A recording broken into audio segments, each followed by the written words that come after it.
যুব তৃণমূলের তরফ থেকে শ্যামবাজারে মিছিল শুরু হচ্ছে আর কিছুক্ষণের মধ্যেই। আজ রাজ্য জুড়ে তৃণমূল কংগ্রেস প্রতিবাদ মিছিলে সামিল হয়েছে। ব্লকে ব্লকে যুব তৃণমূলের তরফ থেকে এই মিছিল। বিজেপি রাজ্য সভাপতি সুকান্ত মজুমদারের স্বামী বিবেকানন্দকে নিয়ে করা মন্তব্যের প্রতিবাদে এই মিছিল। সুকান্ত মজুমদারকে ক্ষমা চাওয়ার জন্য 24 ঘন্টার সময় দেওয়া হয়েছিল, সেই ডেডলাইন পেরিয়ে গেল। সুকান্ত মজুমদার ক্ষমা না চাওয়ায় বিজেপি নেতৃত্ব বাংলা সংস্কৃতিকে অপমান করেছে, এমনই স্লোগান তুলছেন তারা এই মিছিল থেকে। সরাসরি চলে যাচ্ছি শ্যামবাজার থেকে, আমাদের সঙ্গে রয়েছেন আমাদের বিশেষ প্রতিনিধি দেবজ্যোতি ঘোষ। দেবজ্যোতি, আর কিছু সময়ের মধ্যে মিছিল শুরু হওয়ার কথা, যে নেতৃত্বের উপস্থিতি দেখা যাচ্ছে সেখানকার ছবি তুলে ধরো। দেখো সুচন্দ্রিমা, ইতিমধ্যেই কিন্তু মিছিলের প্রস্তুতি একেবারে শেষ পর্যায়ে। তৃণমূল কংগ্রেসের যুব সভানেত্রী সায়নী ঘোষ আর কিছুক্ষণের মধ্যে উপস্থিত হবেন। তার জন্যই কিন্তু মিছিলটি এই মুহূর্তে এখনো পর্যন্ত শুরু করা যায়নি বলে তৃণমূল নেতৃত্ব দাবি করছেন। তবে দেখো, চোখে পড়ার মতো মিছিলে ভিড় হয়েছে, কারণ তারা যেটা দাবি করছেন, অবিলম্বে সুকান্ত মজুমদারকে ক্ষমা প্রার্থনা করতে হবে। তিনি যেভাবে স্বামী বিবেকানন্দ সম্বন্ধে কুরুচিকর মন্তব্য করেছিলেন, তারই প্রতিবাদে তারা মিছিলে পথে নেমেছেন। এই মুহূর্তে আমি উত্তর কলকাতার যুব কংগ্রেসের সভাপতি শান্তিরঞ্জন কুণ্ডু রয়েছে, তার সঙ্গে আমরা কথা বলবো।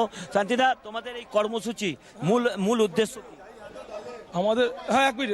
আমাদের কর্মসূচির মূল উদ্দেশ্য হচ্ছে, স্বামীজি হচ্ছে বাংলার কোনো মনীষী না। স্বামীজি এমন একজন, ভারতবর্ষে আমরা জানি যে মানুষগুলো একটা সময় যে মানব জাতিকে উদ্ধার করার জন্য যারা এসেছিলেন, মানুষরূপে ভগবান, তাদের মধ্যে স্বামীজি একজন।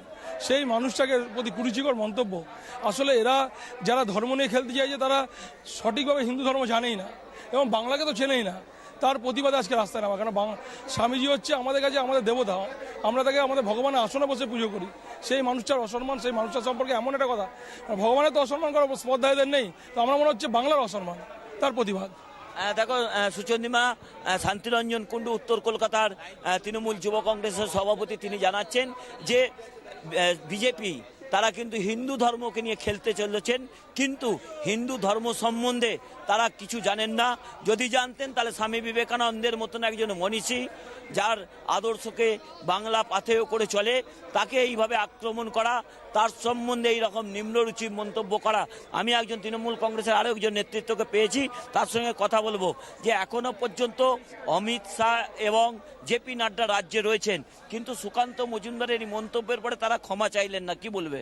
দেখুন, এটা তো অস্বাভাবিক কিছুই নয়, কারণ এর আগে আমরা দেখেছি কখনো অমিত শাহ, কখনো নরেন্দ্র মোদী, কখনো জেপি নাড্ডা সহ, এখন হালে দেখছি সুকান্ত মজুমদার, এর আগে দিলীপ ঘোষ, প্রত্যেকেই কখনো না কখনো তারা বাংলার মনীষীদের, ভারতবর্ষের মনীষীদের, বিশেষ করে বাংলাকে অসম্মান করার জন্য তারা বিভিন্ন রকম কুরুচিকর মন্তব্য তারা এর আগেও করেছেন।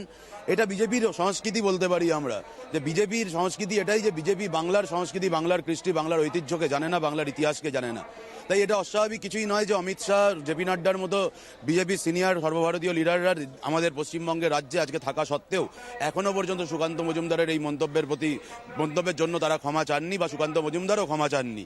আমরা তৃণমূল যুব কংগ্রেসের সর্বস্তরের কর্মীরা আজকে আমাদের তৃণমূল যুব কংগ্রেসের সভানেত্রী সায়নী ঘোষকে সামনে রেখে আমরা একদিকে শ্যামবাজার পাঁচমাথার মোড়ে আমাদের বীর স্বাধীনতা সংগ্রামী নেতাজি সুভাষচন্দ্র বসুকে সামনে রেখে, এবং শেষ করব আমরা স্বামী বিবেকানন্দের মূর্তিকে সামনে রেখে। দেখো, আর একজন তৃণমূল কংগ্রেস যুব কংগ্রেসের নেতা, তার সঙ্গে কথা বলবো, শক্তিপ্রসাদ সিং রয়েছে, যে এখনো পর্যন্ত ভারতীয় জনতা পার্টির বেশ, দেবজ্যোতি তুমি থাকো আমাদের সঙ্গে। দেবজ্যোতি ঘোষ বিশেষ প্রতিনিধি, কথা বলছিলাম তার সঙ্গে শ্যামবাজার থেকে। মিছিল আর কিছু সময়ের মধ্যেই শুরু হতে চলেছে। রাজ্য জুড়ে প্রতি ব্লক শহরে যুব তৃণমূলের তরফ থেকে এই প্রতিবাদ কর্মসূচি।